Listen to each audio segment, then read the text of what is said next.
নমস্কার বন্ধুরা, খুবই সুপ্রিয়া চ্যানেল থেকে সবাইকে স্বাগত জানাই। আজকের আবার দারুণ স্বাদের একটা রেসিপি নিয়ে চলে এসেছি। আজকের বানাবো ঢেঁড়স আলু রুই মাছের ডাকা দিয়ে বড় বড় সাইজের ঝোল, সঙ্গে ডালের বড়ি ভেজে দেবো। তো আসুন আমি কি কি নিয়েছি একবার আপনাদের পরিচয় করে দেবো।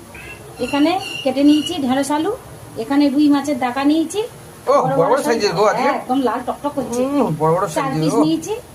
আর এখানে পেঁয়াজ কুচি নিয়েছি, কাঁচা লঙ্কা কুচি নিয়েছি, ডালের বড়ি নিয়েছি, হলুদ গুঁড়ো, লবণ, জিরের গুঁড়ো, আদা বাটা। ও ফাইন ফাইন। গ্যাসে একটা কড়া বসিয়ে দিয়েছি, দিয়ে দেবো পরিমাণ মতো তেল। মাছে দিয়ে দেবো লবণ, হলুদ। কড়ার তেল গরম হয়ে গেছে, রুই মাছের টাকাগুলো ভেজে নেবো। মাছগুলো এক পিঠ হয়ে গেছে, আর এক পিঠ ঘুরিয়ে দেবো। তো ভাজা হয়ে গেছে, আমি একে একে তুলে নেবো, লাল লাল করে ভেজে নিই। তেল গরম হয়ে আছে, তো আমি বড়ি কটা ভেজে নেবো। ওই তেলে ঢেঁড়সটা ভেজে নেবো। আলু আর ঢেঁড়স লাল লাল করে ভেজে নিয়েছি, এবার তুলে নেবো। কড়ার তেল গরম হয়ে গেছে, দিয়ে দেবো 5 ফোড়ন, দেবো পেঁয়াজ কুচি, দিয়ে দেবো 4 পিস কাঁচা লঙ্কা, দিয়ে দেবো আদা বাটা, দিয়ে দেবো 1 চামচ হলুদ গুঁড়ো, দিয়ে দেবো স্বাদ মতো লবণ, দিয়ে দেবো ভেজে রাখা আলু আর ঢেঁড়স। সেই গন্ধ যা তুলনা হয় না।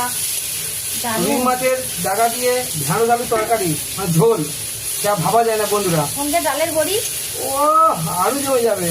দেবো জিরা ধনিয়ার গুঁড়ো, দিয়ে দেবো 1 চামচ কাশ্মীরি লঙ্কা গুঁড়ো। মশলা কষানো হয়ে গেছে, দিয়ে দেবো পরিমাণ মতো জল। বাহ, লাভলি লাভলি লাভলি, যা ভাবা যায় না বন্ধুরা। ঢেঁড়সের ঝোল ভালোভাবে ফুটে গেছে, মাছ আর বড়ি দিয়ে দেবো। বাহ, হেভি হেভি, দারুণ লাগবে। দারুণ লাগছে দেখতে গো।